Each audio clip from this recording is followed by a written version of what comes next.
Hello, and welcome back to another episode of the Constructive Liberty Podcast. Today's Wednesday, March the 15th, 2023, and this is episode number 100, and I have no idea, like 57 or 58 or something like that. I should know these things, but I don't.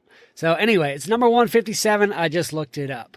Okay, today I've got a little bit of a different episode. I'm probably not going to be a real long episode, but I've got a lot on my mind, okay? My mind is absolutely 100% full right now.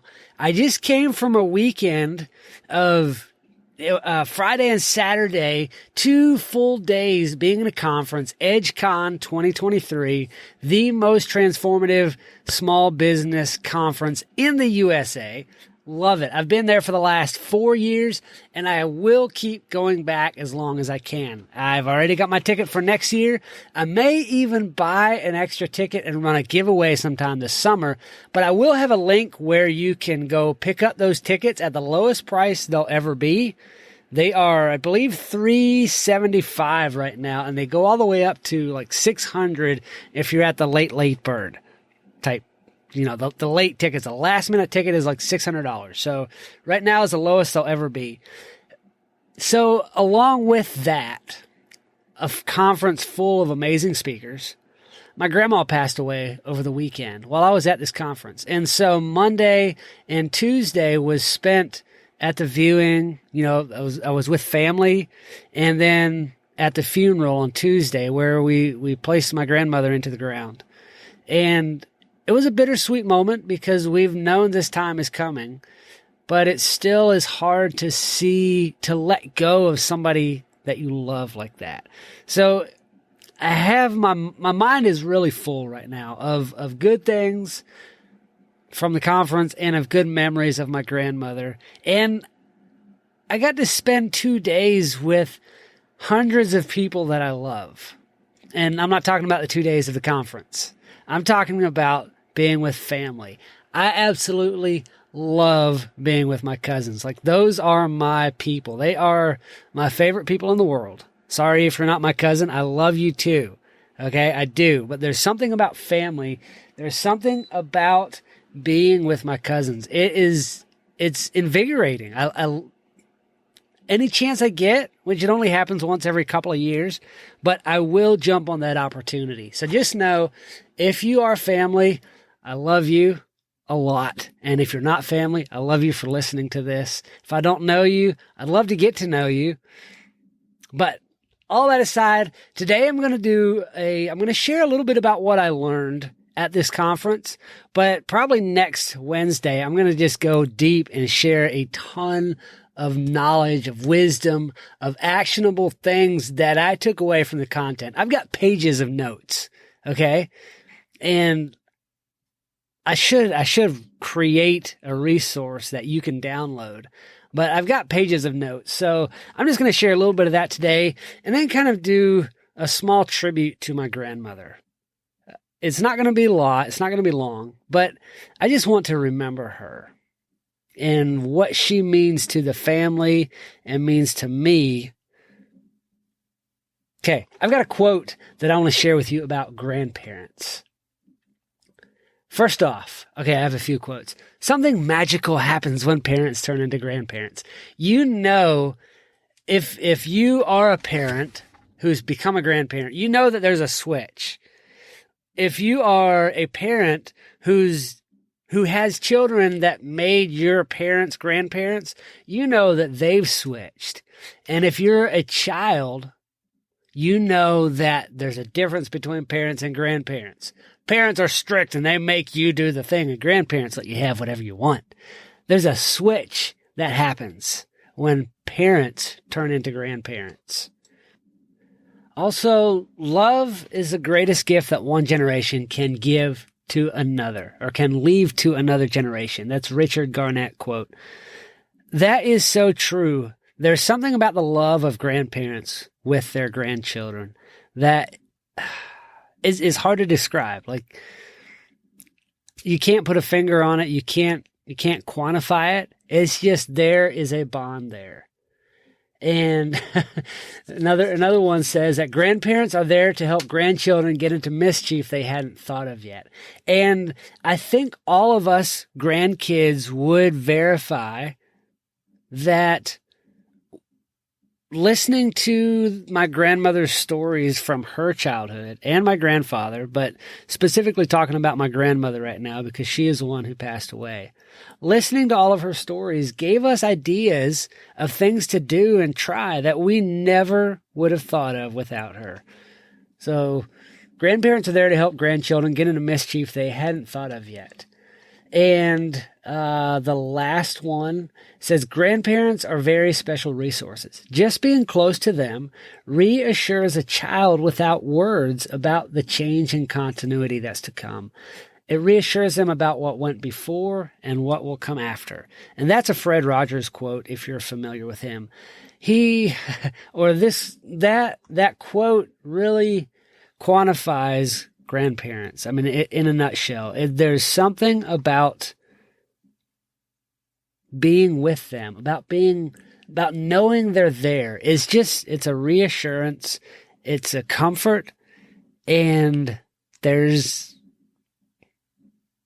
you can maybe tell that I'm struggling for words, but words can't describe very well the bond that is between grandparents and their grandchildren. Okay, I'm going to share with you a little bit about my grandma, and then I'm kind of going to read from the obituary, and then just share a few memories. And I talked to a few of my cousins asking them what their favorite memories were. And I got some similar responses, but also a variety of things. So my grandma had 10 children by the age of 26, I believe. She got married at 18, had twins right off the bat, had one or two more, and then a set of triplets, and then several more. So she had 10 children by the age of 26. Like, wow, incredible. I can't imagine the stress on her life. And she grew up Amish, and so they didn't have electricity. They didn't have running water in the house. You know, you had to hand pump everything, and washing all of those diapers.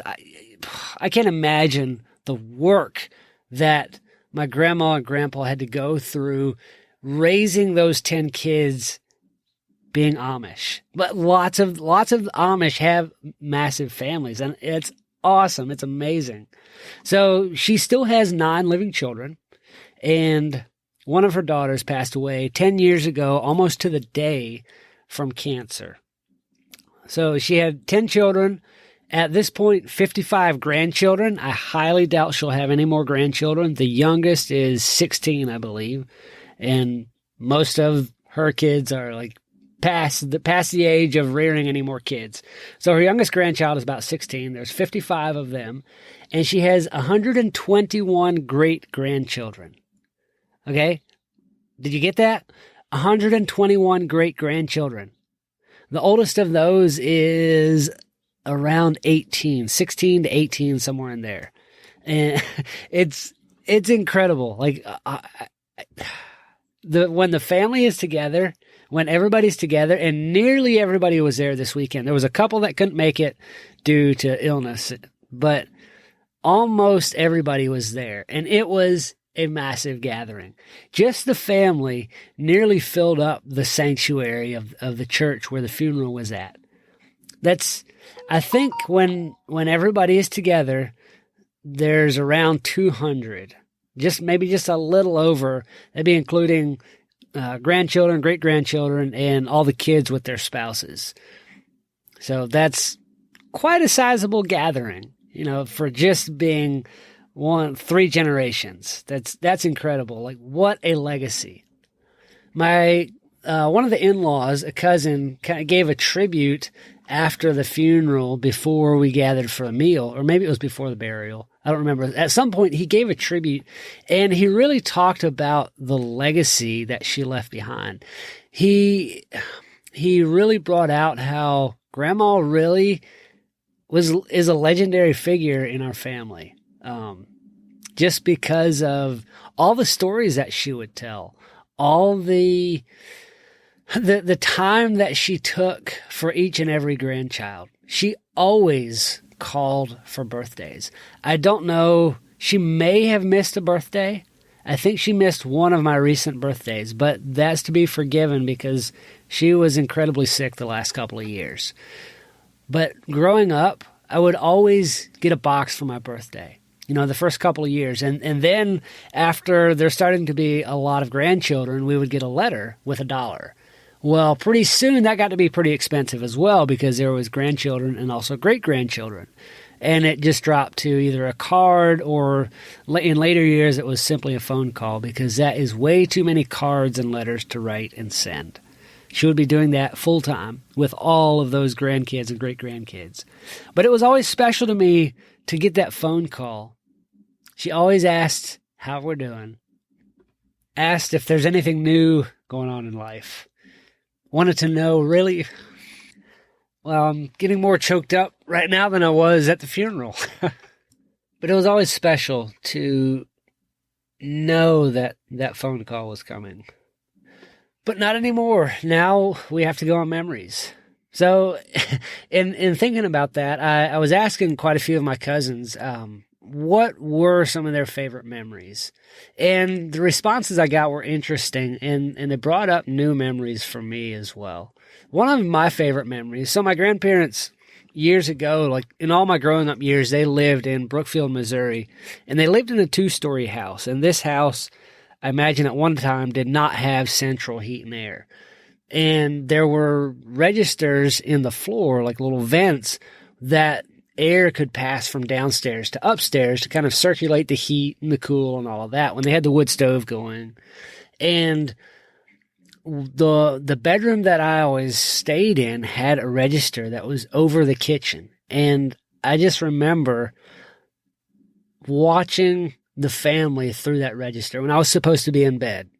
The adults would send the kids to bed and we'd go upstairs and we would gather around that vent and watch the goings on down there. Grandma bustling about the kitchen, the adults pulling the ice cream out after we were in bed. They would send us to bed so they could have ice cream. And just, we had a hard time being quiet at that point because we wanted ice cream too. And sometimes we could come down and get ice cream and other times it was go to bed. But that's one of my favorite memories is just being able to look down and see the happenings and know that everything was okay. Some of the responses I got from the other kids were very similar to that. We all of us grandkids, when we'd go back there, it was just maybe a 3 or 4 bedroom house, I believe. It was not a big house. And we all have memories of watching through that register in the floor. Being upset when we got sent to bed and couldn't have ice cream. Some of them brought out the cards for birthdays and the boxes for birthdays and Christmas and all the random goodies that Grandma would send us. She worked at a secondhand store that was some kind of I don't remember exactly what the deal was there, but she worked at a secondhand store for years and could get items that came in, and she would send a lot of that stuff out to us grandkids. One of the other grandkids remembered years ago at a certain reunion in Ohio when Grandma brought a bunch of pillows and a bunch of dolls. She had one pillow, like not a pillow that you sleep on, but it was a nice little pillow with a picture of something on it. And then all the daughters or all the granddaughters got a baby doll to play with. If I remember right, my pillow was a gray pillow with a black lab on it. So that I hadn't even remembered that I had that pillow and that it came from Grandma until somebody brought that memory up. And I was like, oh, that's what that was. That's where that came from. And that was special to me. One of the other grandkids remembered spending time with just her and Grandma. She got to spend a weekend there. And she said she spent about an hour with Grandma just drinking coffee. And she mentioned how that was the best coffee she ever had. She didn't remember the kind of coffee, and in retrospect, she said it probably wasn't even that great of coffee, but just being there, spending that time with her was what made it so great. It truly is the company we keep that makes the experiences of life so rich. So to my grandma, you're loved, you're missed, and you left behind an incredible legacy that will ripple through many generations. I can only hope that I can leave even a portion of an imprint that you left behind. I'm not sure how to transition other than just to make the transition. I want to share just a couple of points that I picked up from the conference over the weekend. Seems so shallow now, but just a couple of things, and I'll do a much more in-depth dive next week. But the theme of the conference was no limits. We all have limiting beliefs. We believe that we have limits, and unless we can identify what beliefs are holding us back, we'll never reach our full potential. Dave Kaufman, the founder of this conference, really stressed the point that I am a child of a limitless God. God has no limits. The God we serve is truly limitless. So who am I to think that I have limits? Who am I to think that I can't do it? Who am I to say, I can't, I don't know how, what if I fail? It's too big of a dream or too hard of a goal. It's too much of a challenge. Disappointment hurts too bad. Who am I to allow myself to be held back by little things like that when the God I serve is limitless? He has no limits. I loved that theme. That was a great theme this year for the conference. He said there's no limits, there's only opportunity. And the greatest cost to our business is not knowing. But that's another limit. We cannot allow ourselves to be held back. Will I allow a limitless God to work through me to rise and meet the opportunities? A couple other things that were stressed is to choose what voices you listen to. I often talk about, you're the average of the 5 people you hang around with the most.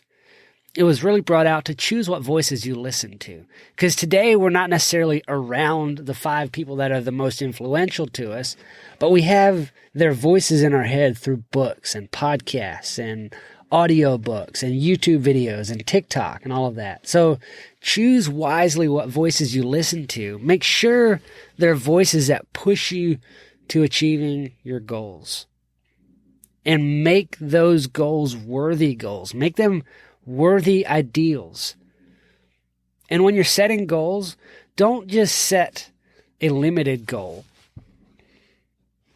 but really dig deep into the why, into the identity behind the goal that you're setting. Rather than saying, I want to be a millionaire, or I want to have a $1 million a year deck building business. Once you achieve that goal, then it's the end. You're done.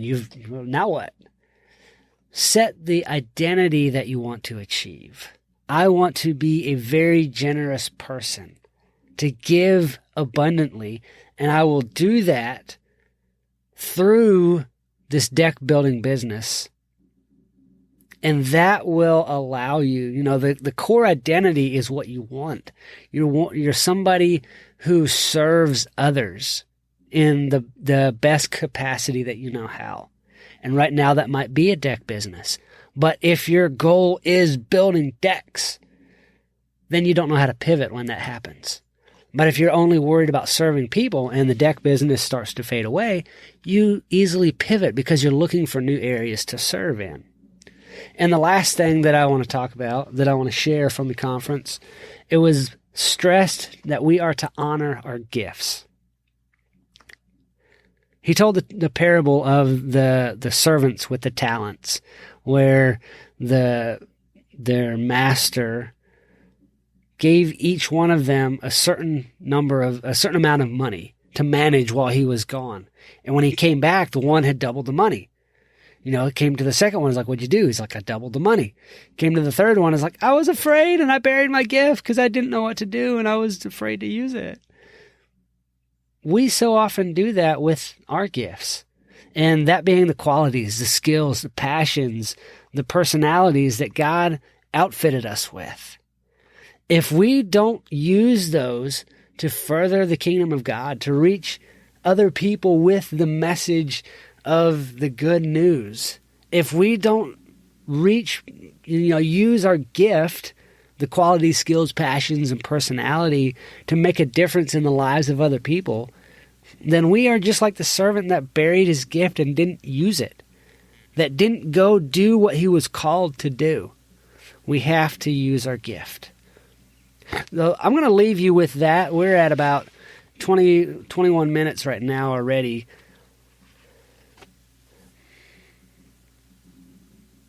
Make sure you honor your gift and your grandparents while you still have them. Do good work.